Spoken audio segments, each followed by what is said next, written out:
no place safe to land. Good afternoon. My name is Robert Salas. In 1967, I was a first lieutenant stationed at Malmstrom Air Force Base, Montana. I was a missile launch officer, and on March 24th, 1967, I was on duty at what we called Oscar Flight. It is a underground capsule, hardened site, about 60 feet underground. We had security guards topside. The main guard is called a flight security controller.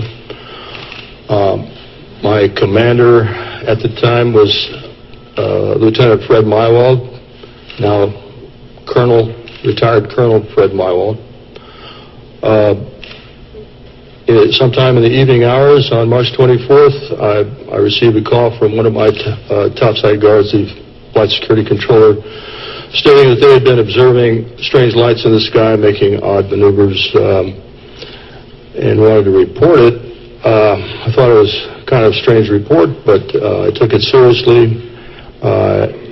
You have to understand we were protecting nuclear weapons, and the reports we generally got were very professional. At any rate, I kind of dismissed the call. He called back about 5 minutes later. This time he was screaming into the phone saying they're looking at an object, a red glowing object hovering just above our front gate. This object was about 30 feet in diameter. He couldn't make out too much of the details of the object, only that it was pulsating, and he had all the guards out there. He was very frightened. Wanted me to give him direction. I think I said something like, make sure nothing comes inside the perimeter fence. He immediately hung the phone up. I went to wake my commander, Fred Mywald, who was taking a rest break. Started to tell him about the phone call, and just as I told him, our missiles began going into what's called a no-go condition, or unlaunchable. Essentially, they were disabled, while this object was still hovering over our site, our launch control facility. At that point, we went through our procedures. He reported back to the command post the incident. We also had some security lights, meaning security incursions at some of the launch facilities. So I called the guard back upstairs and directed that a security team be sent out. At this point, the guard told me the object had left at high speed. Again, silent, no noise.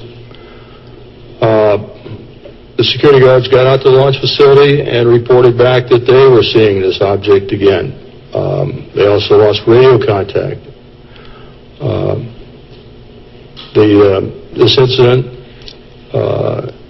terminated at that point. We reset the security alarms, but the missiles themselves were still disabled. We had to call in for maintenance teams to come out and bring them back up on alert. The main indication we got from our equipment was guidance and control system failure. I want to emphasize that the security people upstairs had no control authority over. They had no equipment up there, no ability to affect any kind of system shutdown on our missiles. All the control systems were underground. We were relieved the next morning. I reported back to the command post, the base, Malmstrom, reported to our squadron commander. He was white as a sheet, didn't know how to explain the event. I asked him specifically if it could have been an Air Force exercise, and he assured me that it was not an Air Force exercise. There was also a member of the Air Force Office of Special Investigations in the room. He ordered us to not ever talk about this. I even signed a non-disclosure statement to that effect. This was And I didn't talk about it until 1994. I was able to come across a little paragraph in a book called Above Top Secret by Timothy Good. And on page 301 of that book, there's a short paragraph about missiles being shut down while UFOs were overhead. At that point, with the help of Mr. James Klotz, my investigator, we requested the Air Force to send us documents about this shutdown, not mentioning the word UFO. We did get the Air Force to declassify what we'll call the Echo Flight incident. Let me back up a little bit. During the report to the command post, my commander, Fred Mywall, turned to me and said the same thing happened at another site. At the time, I thought he meant that evening, but it turns out the same thing had happened a week earlier at another site, and he was probably referring to the Echo Flight. At any rate, at that point, when we got the Echo Flight incident declassified, I felt I was able to come forward and start talking about it because I thought that's where I was. It wasn't until later I found out it was an Oscar flight, and I realized that not only our flight had gone down, 10 missiles, but the Echo Flight also went down about a week earlier on March 16th. We had extensive documentation on the Echo Flight incident that we received from the Air Force under Freedom of Information Act. We have the testimony of Walt Fiegel, who was the deputy missile crew commander at Echo Flight. I have a couple letters from the commander, Eric Carlson. Colonel Mywald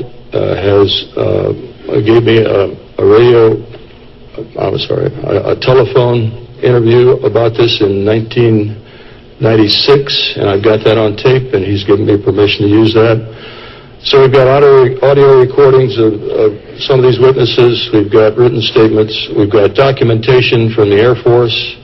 All of this supporting what I just told you.